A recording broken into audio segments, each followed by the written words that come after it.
Swayam Prabha. Digital India. Educated India.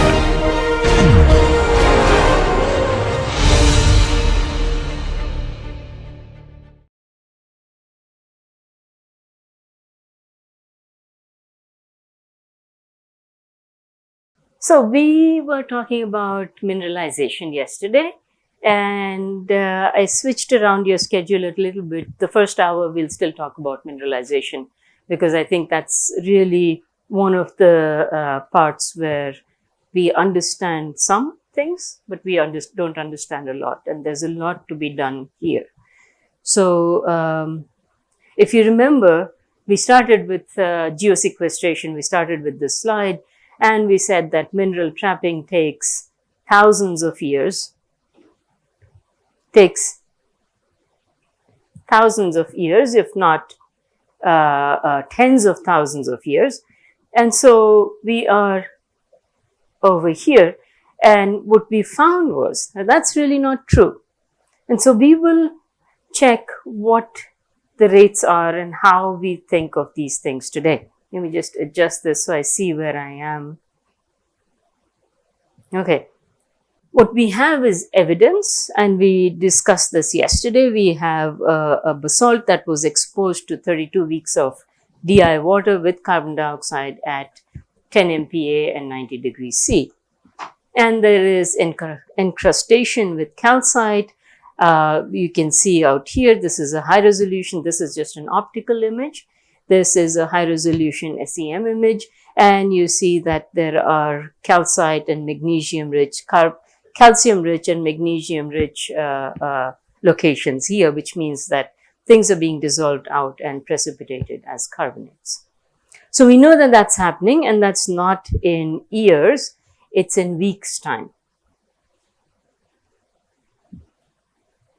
We also know that there are projects that are currently being done where this is an older project, Wallula, CarbFix, started a few years ago, and they both looked at injecting carbon dioxide into the subsurface and fixing the fluid as a carbonate. There's slight differences. In Wallula, there was carbon dioxide injected in a pressurized state. And that's the concept which was there. There are cap rock flood basalts. These are impermeable. They are not going to transport anything. There are beds of basalts, but not continuous. And so the thought is that this would just go through and keep permeating and reacting with all of this here. Now, these basalts are old basalts. In CarbFix, the basalts are very young. These are young lavas, tens of thousands of years, or thousands of years, sometimes hundreds of years, sometimes as recent as yesterday. So this is very young. It has a lot of gas dissolved in it, and so they have a lot of permeability, porosity. These are vesicular rocks, which means that they have small degassing pores. What they're doing is they're taking carbon dioxide, water, they have a dissolution tower. Those two are mixed together, and water with dissolved carbon dioxide is pumped in the subsurface. They have since switched and stopped using water. They are now using brine from the, and that's done the same way. In this case, the mineralization happened in days. When I visited them a couple of weeks ago, this is very shallow. This might be, I had the temperature pressure conditions. These temperatures might be 70, 80 degrees C. Depths might be 50, 100 meters, 200 meters, not very deep. So that's sort of the environment these guys are in. This is much deeper. This is deep. The Columbia River basalt outcrops in places, but this is much deeper. Both are basalts. Both are basalts. One is young basalt, one is old basalt. It's in Washington State, not Washington, D.C. So the porosity is in the carb-fix rocks, the porosity is 20-30%. In Wallula, it is 10-15%. It's lower. It depends on what seam you're in. And permeability here is mainly due to fractures. Over here, the permeability is more when the vesicles coalesce and they form a continuous pathway. So permeability here could be in tens and hundreds of millidarcy. I measured Wallula rocks for the project here, and those were in the millidarcy to microdarcy range, depending on the depth. So this thing changes when you close here. The primary conduit is fractures. If fractures close, permeability is gone. Out here, there is still enough permeability because the vesicles are interconnected. So usually what happens is you have a magma which is full of gas that starts to flow. As it flows, it degasses. So you get these vesicles that are drawn out. In Hawaii, for example, those big lava tubes are used as water storage. That's a very common storage location. So there is a big difference between these two in terms of porosity and permeability, in terms of accessibility to reactive surfaces. There is also a difference here, which we are still trying to understand, and that is the difference between young and old basalt flows. We don't know whether that makes a difference. Yes. So the way the carb-fix, they fix the problem by controlling pH. If you have low pH, you don't form a carbonate. It's a dissolution environment. You increase the pH, it becomes a precipitation environment. So they control it by controlling pH, and that's monitored very carefully if need be. And there's a slight difference here. They not only inject carbon dioxide, but they're now also looking to inject part of H2S. So it's a little bit of sour gas that is being injected here. That in turn also controls the pH very dramatically. So the control is not by, sometimes you can control precipitation. You can prevent precipitation by injecting at very high pressure and very high rates, or you can control precipitation by controlling pH. So you have a soluble environment, and then when you want things to precipitate, then you flip the pH to be a more basic environment. Yes, so that's another concept to say you can put in more aggressive acids. In the case of carb-fix, you don't need it, because it is already very, the access to fluids is pretty large, so you don't really need it. In some cases, for example, in Wallula, or in cases where you have all of the vesicular parts of the basalt are collapsed, there are no vesicles left. All you're left with is fractures. Fractures don't have much storage capacity. What we need is not just the flow, fluid mobility, but we also need a storage capacity for that fluid. And so you can enhance the flow by opening up the fractures, either through pressure or through dissolution. You cannot really enhance the storage capacity as much, because if you're dissolving, you have to precipitate somewhere, you have to get the fluid out somewhere. So that's the efficient way to do that is to image and find out where you have more of the vesicular parts of basalt rather than the massive flows. and you can map those. So the part that is required in older basalts is to find out where you have the top region of the basalt. Usually, top region is where it starts to degas, and you get all of the vesicles forming. The lower below, it's laminar flow, it's mostly massive, and you don't get much pore space. We don't like to say fracking in the US, I think, because it's a very dangerous word. As soon as you say fracking, every project is done. So normally we say we stimulate. And yes, you have to fracture your way in, or oftentimes you will target with a very detailed geology or geologic description to say, for example, if you have these, usually flood basalts happen in episodic events. So you have one flood basalt, then you have the interlayer, and then you have flood basalt, you have interlayer. So you look for, usually at the top, you will get the vesicular structures. So you are targeting where you have the vesicular basalts. That's what you're really trying to map out. The challenge becomes seismic is not very sensitive. Yes, yes, yes. Everywhere. We're looking for storage capacity. Where can we get maximum fluid in? Because if you think of your porosity, maybe 2 to 5% of your porosity is in fractures. The rest is in vesicles or pores. So volume-wise, fractures don't contribute. Flow-wise, fractures contribute.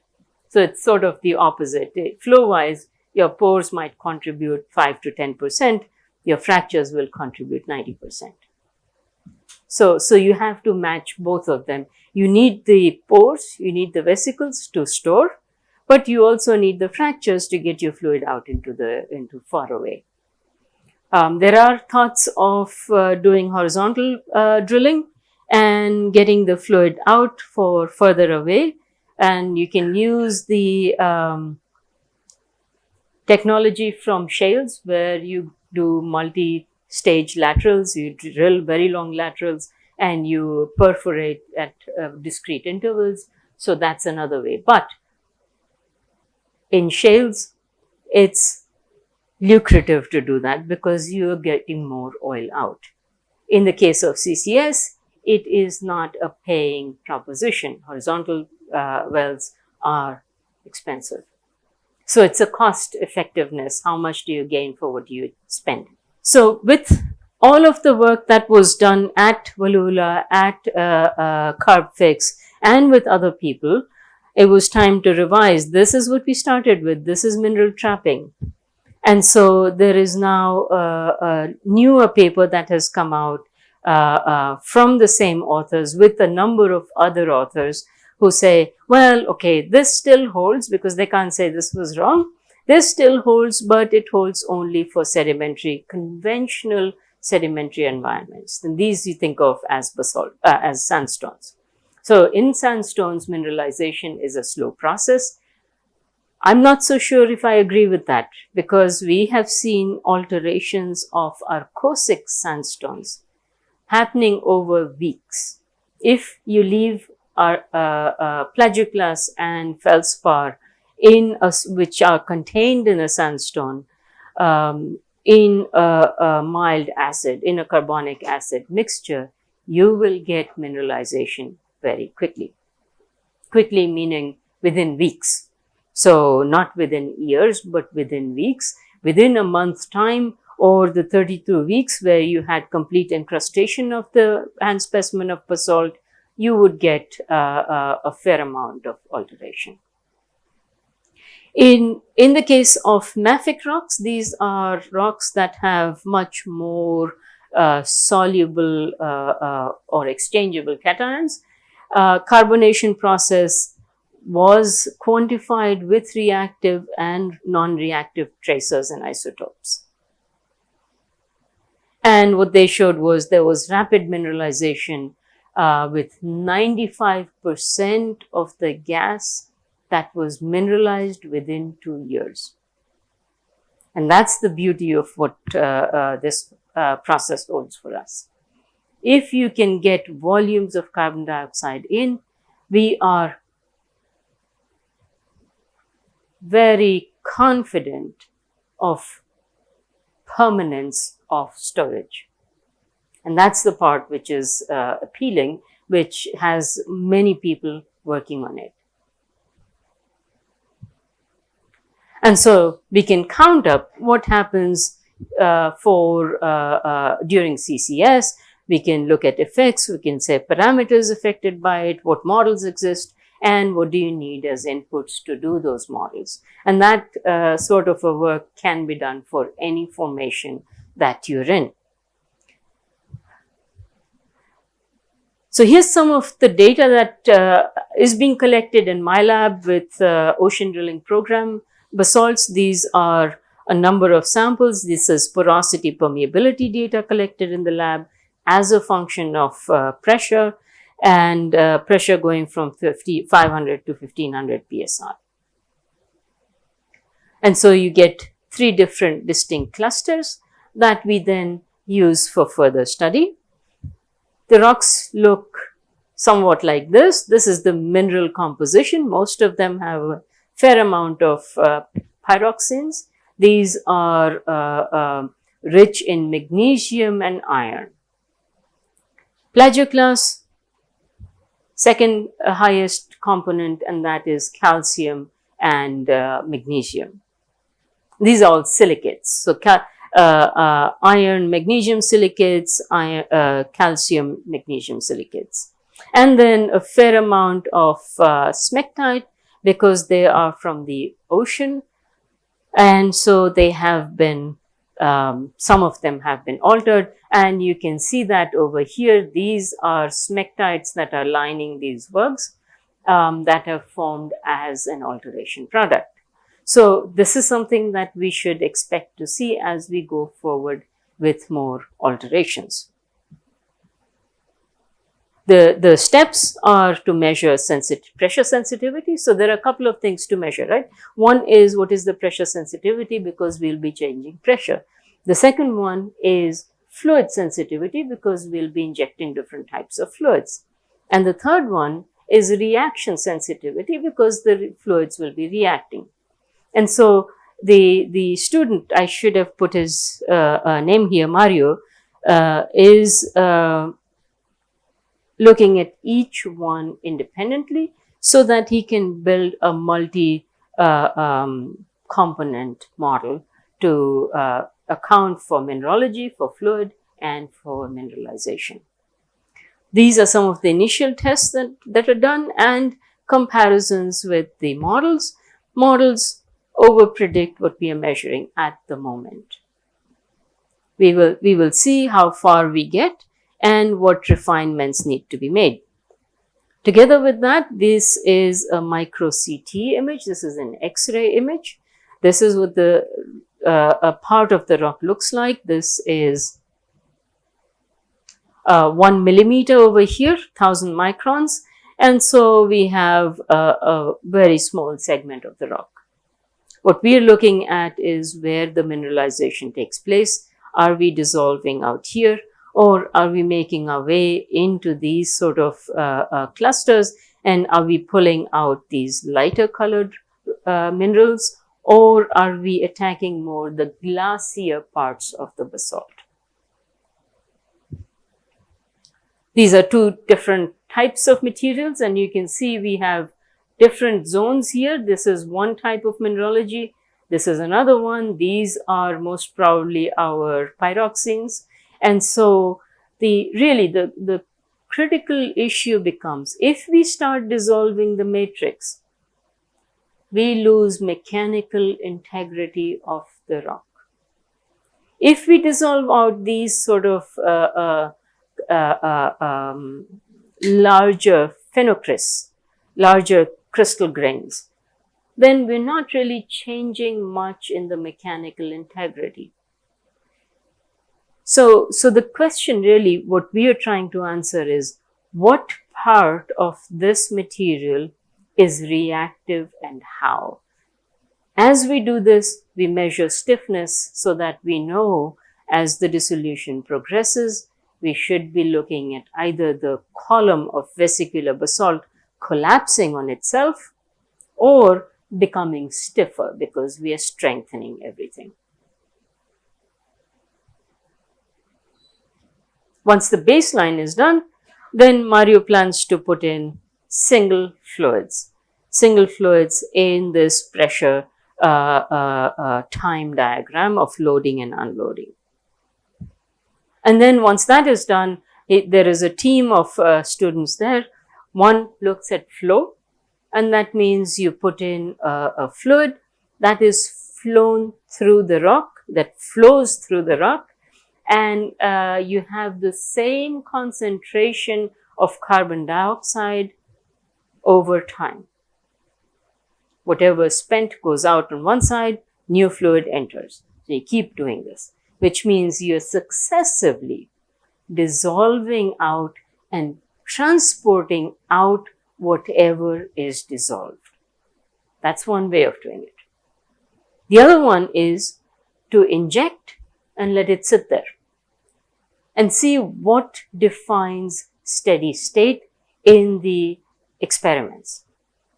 So you're precipitating and dissolving, and the question we are asking is, does steady state mean that you have dissolved as much as you could and precipitated as much as you could, and everything is in equilibrium, nothing happens anymore? Or is steady state a continuous series of dissolution reprecipitation? Over geologic times, we know that this continuous dissolution reprecipitation happens. We do not know if it will happen in this case or not. There are some indications from crushed rock studies that say, yes, indeed, there is a steady state reached, but those are poorly constrained. So what we want to do is have control measurements on the same type of material, one flow through, one soaking, over a longer period of time. We know from previous experiments that this part here, the soaking, never reaches steady state in carbonates. If you do this in carbonates with an acid, it keeps progressing, you keep dissolving, you create porosity, you sit for a longer time, you destroy that porosity that was created. And so there is a possibility if you do flow through, which is what you will do. So when we do these tests with the, here, we are really flowing material, and this is a constant flow, which means near injection point, near the wellbore, it's a continuous flow experiment. There is new reactive fluid coming in, and so we might be dissolving quite a bit here. As the fluid makes its way through, we are not producing anything, which means that now the fluid is going in a place and we are reaching a steady state, which we still don't understand, but it is a soaking experiment then. And so that part is what we are trying to assess and change and see how far do we get in this type of rock here. We don't know. Stay tuned. Maybe next year the student Mario has to graduate, which means next year he should have something for us. Sorry? This right now is research grade CO2, 99.9%, 99.2%. We have taken research grade. The industrial grade carbon dioxide has moisture in it, so it's really not that, and some other impurities. We have not yet gone to adding some impurities yet, because right now we are trying to deal with the pure system. So at the moment it's research grade. The brine is prepared using DI water and controlled amounts of solids that match the brine composition in Iceland. Well, actually in the ocean drilling program in Norway. So this is offshore Norway where the samples are from. We know what the salinity is. We know the composition, the entire TDS. So we reformulate this brine here, and then research grade carbon dioxide. We have not gone to H2S. I don't want to have H2S in my lab, but we might try C1, C2, something of that sort, to say, does it harm, does it promote, what does it do? We haven't gone the route of trying out different things or trying out agents that would promote even more mineralization. We haven't gone that way yet. Ma'am, when Yes. you were talking, these all experiments which has been done, soaking and that kind of experiment, that is done on the core sample itself, Yes. which has been collected from the ground.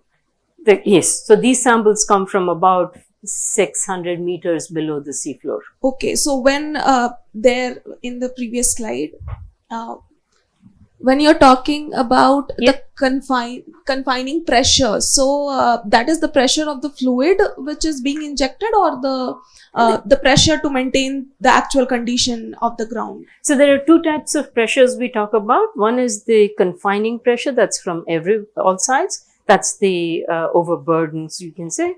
And then there is the pore pressure, that's the fluid pressure. Okay, so we maintain both of those. So you have the confining pressure that matches the in situ conditions plus a bit more, because we know we have basalts even below. So we are creating the experiments for the entire depth of basalts. So confining pressure is the surrounding overburden pressure.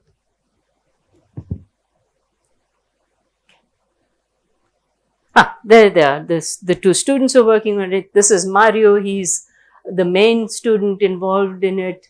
Dorothy, you heard her before. She's the one who talked about her home in Kenya a long time, and almost 100 years ago last week.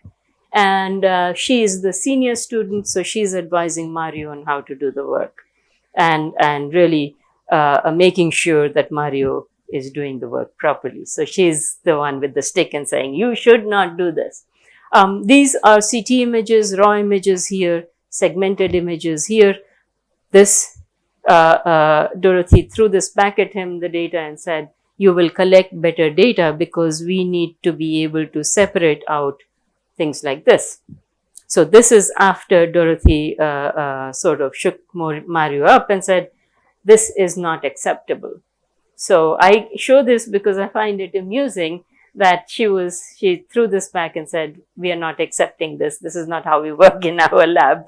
And so he's gone back and collected much better data now, because we want to be able to determine where exactly and what exactly is altering. This is what the sample looks like. These are vesicles. This is open. Here you can see, in some cases, you can see the alteration parts out here. You should be able to see right here, over here, here, maybe you can see it out here. These are already altered minerals that have been precipitated in the vesicles. For us, the question is, this is what happened when there was no carbon dioxide present, except what was naturally present. If we add more carbon dioxide, what is going to happen? Will we pretty much repeat what has happened already? Or will it be more aggressive and exploit these sort of pathways that might exist and channel its way through and combine up multiple vesicles? If that happens, are we going to see a coalescence of these clusters, for example, which would give it very poor mechanical stability? So if you look over here, there is a steady row of vesicles that are present. And if we start dissolving between them, there's nothing to prevent this whole thing from collapsing or the rock from collapsing on the side. We don't want to be doing that, because if we do that, all of the structures that we've made on this to inject, to do our well preparation, they get damaged. We cannot use them anymore. We have seen this happen at Sleipner. Sleipner was a chalk reservoir. As they were producing from the chalk, pressures changed. As the pressures changed, the whole area had subsidence, which means they lost platforms, which is a very expensive thing to lose.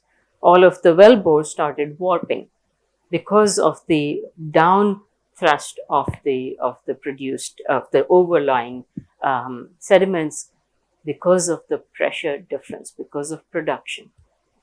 In this case, we would have excess pressure and we might frack our way through, which means this becomes a zone of weakness, which means that it starts to collapse on itself. So those are some of the things that that need to be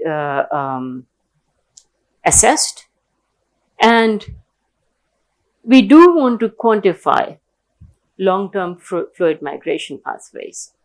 What are fluid mobilization maps? At the moment, we can't go into a field and say, I have a structure like this, I know the porosity permeability, the fluid mobilization pathways will be determined, can be determined. We cannot. We also want to have integrity of cements. Cements will alter. How are they going to alter? What should we make the cements out of? And finally, do we need special permits for reactive sites? At the moment in the US, you have one permit to inject carbon dioxide, whether it's at reactive sites or non-reactive. Doesn't matter. So there is a lot of potential there. Part of this work, which I've presented from Mario and with Dorothy acting as the advisor, is a part of a multinational project. This is PERBAS. It was started by the Norwegian Research Council with many other countries buying into the program, putting in money, and every country that participates gets its own funding from its government. So we have collaborators on this from Germany, Norway, US, India. I think NGRI is part of this, IIT Roorkee is part of this, and IISER Bhopal is part of the PERBAS, along with the University of Oslo and the Volcanic Basin Research Institute, and the lead is in Geomar in Kiel, Germany. Actually, the lead is a person we both studied together, so I know him from earlier, and we connected when we were writing this and decided we would do basalt pathways of mineralization, and we gathered the team together. So that's how that came about. The main things there are to explore the interactions, what interactions happen, what is the potential for sequestration, how much can we sequester, not theoretical amounts, but practical amounts determined by experiments, determined by field tests, and define what is success. Is success storing carbon dioxide? Is success doing it faster, quicker, or doing it long term but more amounts? So what exactly is success? What are the pressure temperature conditions? What is the combination? What is the optimization process to have enough fractures but also enough large pores? They normally don't go together. And so what is the combination that you need so that you can screen your potential targets in this way? And then the competition, as I said, between surface area and fluid chemistry.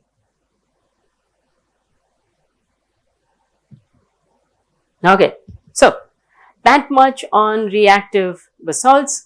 I think the part which will be really critical is to figure out how this process works in a site-specific region.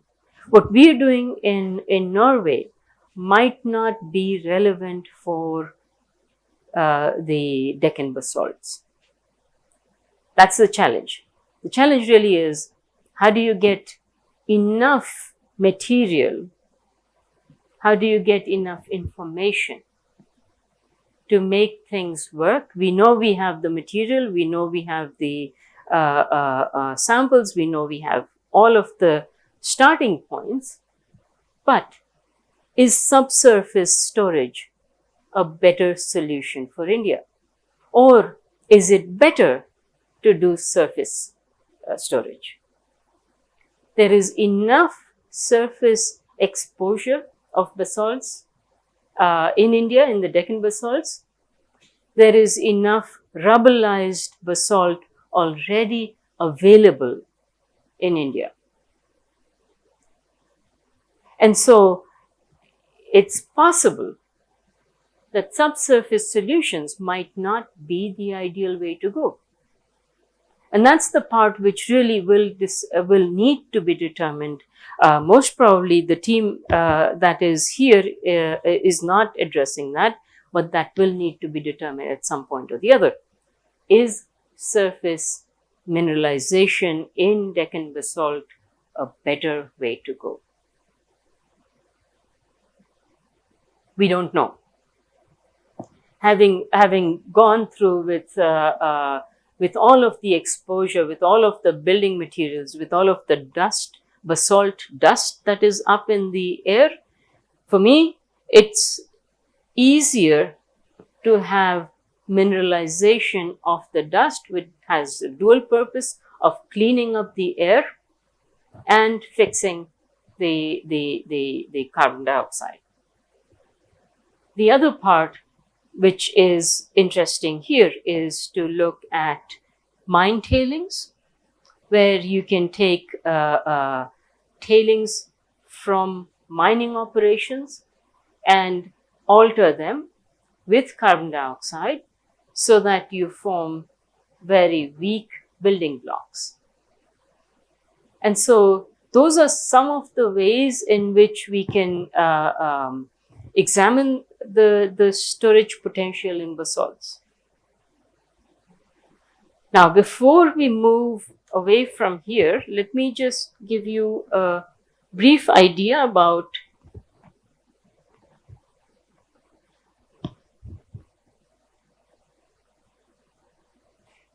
do you have any questions till now?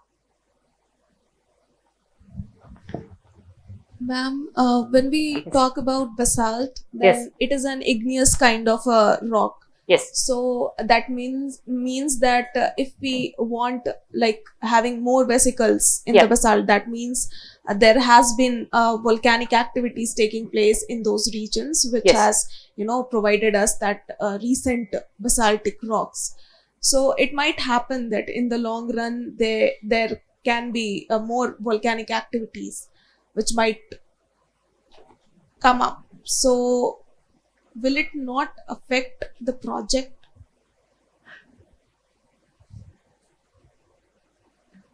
Okay.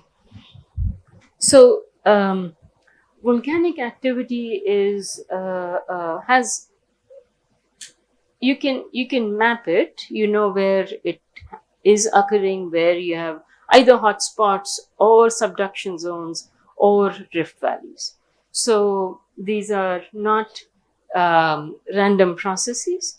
So, for example, the Deccan basalt was a hotspot that wandered across and spewed a lot of basalts. In the case of Iceland, there is a rift, the mid-Atlantic rift, combined with a hotspot, because normally you have mid-Atlantic ridge or mid-oceanic ridges which are submerged in the ocean.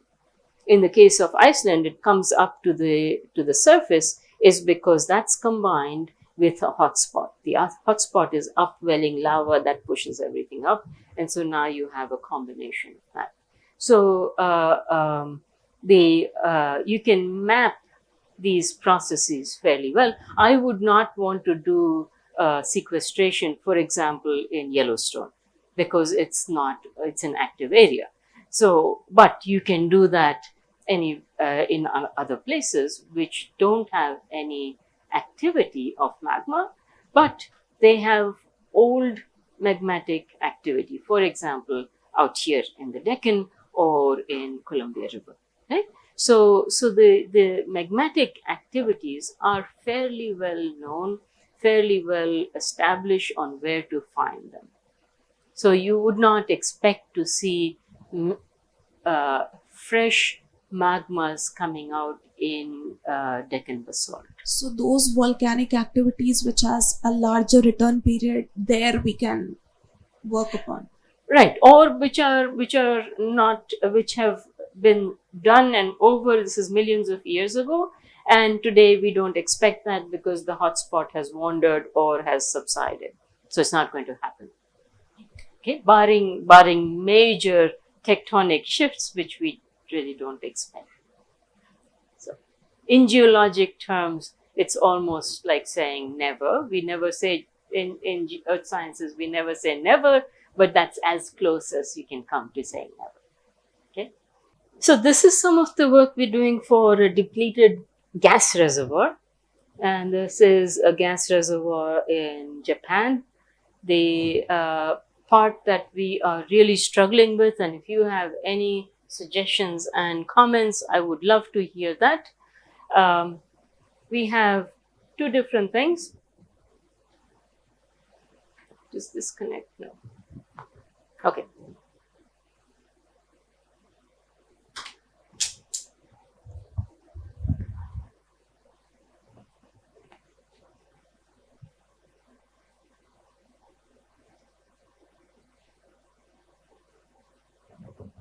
There it is. Okay.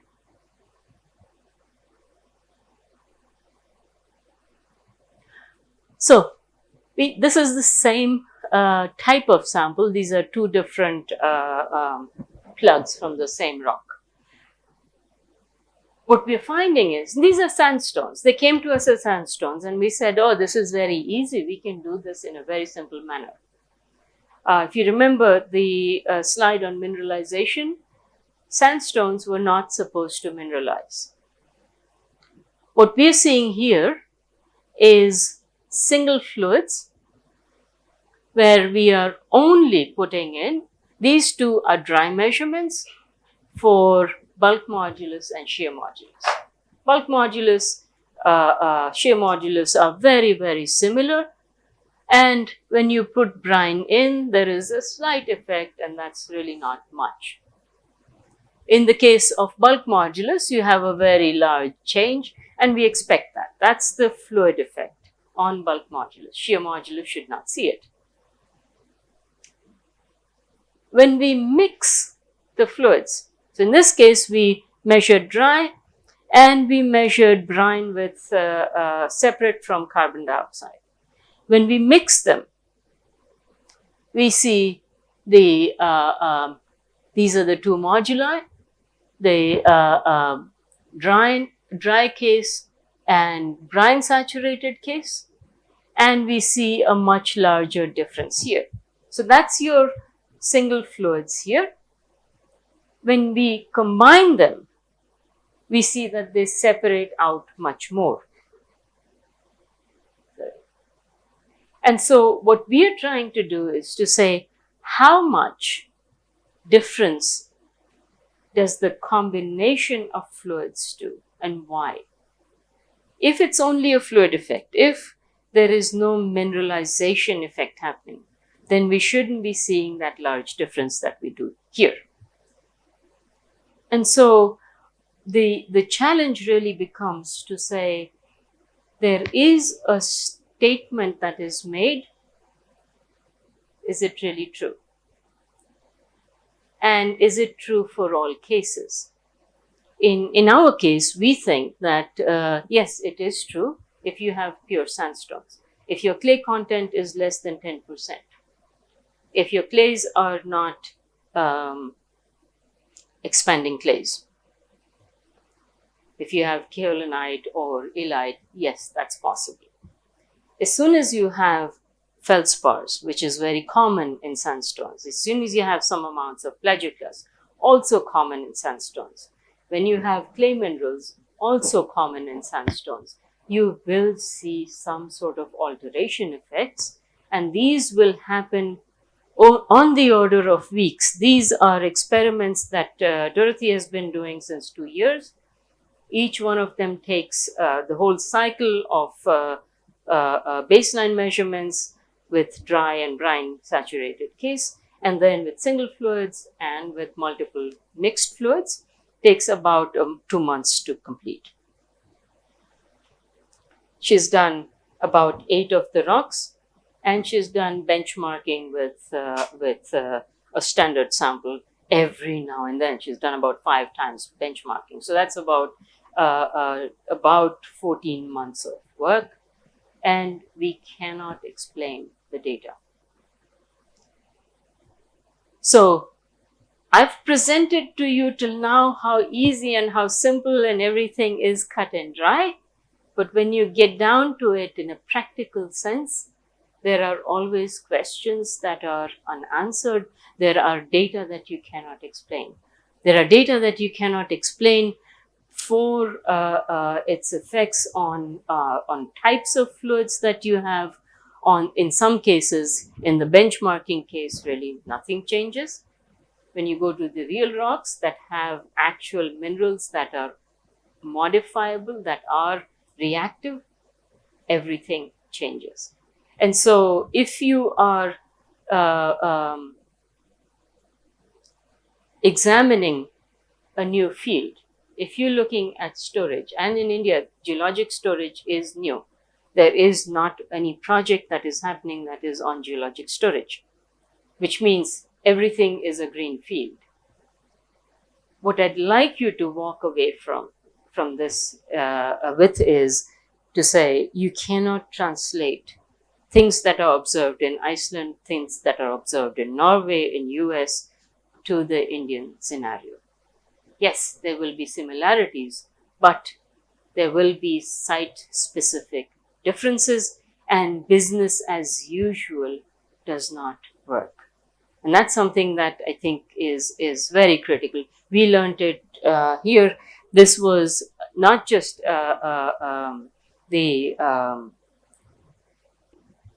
this was not just in the case of standard rocks. This was because also the source of silica was different here. This is biogenic silica. Biogenic silica is much more reactive than quartz. After it becomes quartz, it's not reactive anymore. So what I'm trying to tell you is that things that appear simple, that appear straightforward, might not be the case. And so what we have found in the hard way is that it might not be possible to explain things. We do compare. So this is some of the work that Dorothy is now doing. Her samples are these ones with black dots. They are all over here. They're on the lower side of the spectrum. They match much closer with some of the rocks that are from the North Sea, from Blangy. The rest of the rocks are all higher.